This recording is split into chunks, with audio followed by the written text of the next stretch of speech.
There's not much spare time in the daily schedule of the new Australian captain, but I've managed to get him sitting still for just a moment to ask him a few questions before they head into the first test in Galle. Well, you've been in Sri Lanka a few times already. What's your most favourite part about it?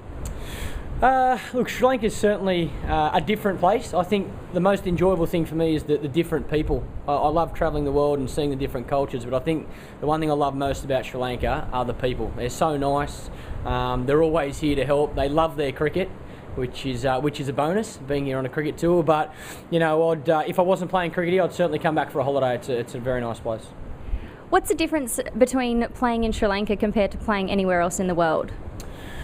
I think conditions all around the world are different.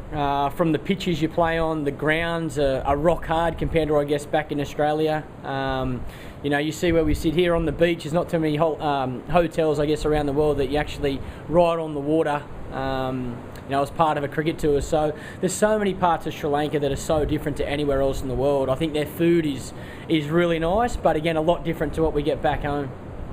It was a very successful ODI series, and with a win over Sri Lanka, obviously, and also man of the series. How did you feel your team performed? Look, I thought the team did really well. We come here to win the series. I would have liked to have won, I guess, every game we played, but I think, you know, the result well after was winning the series, so the boys did that. I think it's been a great start to this campaign. I know the Test series is going to be just as hard as the one days, if not harder, but I certainly think we can take some momentum and confidence from the one day series into the Test series. There was actually a lot of media coverage around the review with the changes among the team. Do you think that's appropriate, putting the team under such pressure, I guess, halfway through a one day series?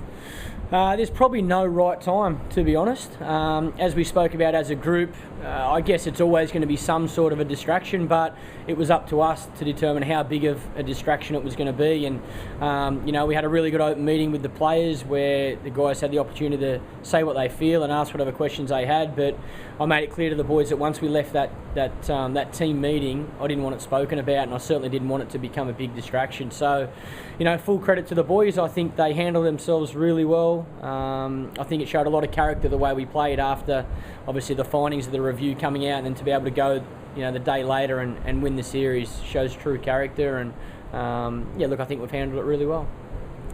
For the Australian side, it's great to see some new faces and young blood in the team. Seeing someone like Trent Copeland taking 5 for 47 and also Khawaja getting a century in the tour match, does it give you confidence that you have the right team, a good combination of young and also experienced players?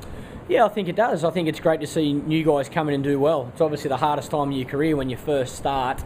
There's expectation from, I guess, yourself from within. There's obviously expectation from everyone around, and there's obviously a lot of nerves as well when you first make your make your debut or come into the team for the first time. So, you know, it's great to see Copes grab hold of his opportunity, and Usman the same. It was their first game on the tour, and, you know, they've grabbed it with both hands. So I think our mix of experience and youth is really good at the moment. We've got the likes of Ricky Ponting and Michael Hussey, who have been around for a while now, who can really help these young guys coming in as well, which I think plays a big part, and it's certainly a positive to have around the group. Is this Test series any more special to you, being your first as full-time captain? Probably, yeah, it probably is a little bit more special. Don't get me wrong, every game I play for Australia is special, and I want to win every game I play, but yeah, I guess having the chance now to captain Australia in both forms of the game makes it even more special, and that desire is, if possible, is probably a little bit higher to have some success. But I'm sure the nerves are probably going to be a little bit more special as well. I know I was nervous throughout the one-day series, but I was happy with the way we played, and I'm sure it'll be no different throughout the Test series. Lastly, it's selection time for the top 11. What's going through the captain's mind?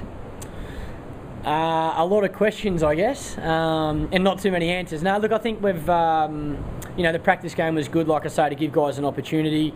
Now we're at the stage where we have to assess conditions and try and pick the best 11 players that we think is going to help us win the Test match. It's a hard one because so many guys have done well, whether it be Shaun Marsh in the one-day series, Usman Khawaja getting 100 in the practice game. Unfortunately, only one of them is probably going to be able to bat at number 6. The bowling the same, you know, we've got so much class there. Do we go with 3 fast bowlers? Do we go with 2 spinners? So a few questions there, and I'm pretty confident we'll get the answers over the next couple of days and have the best 11 take the field. Thanks for your time.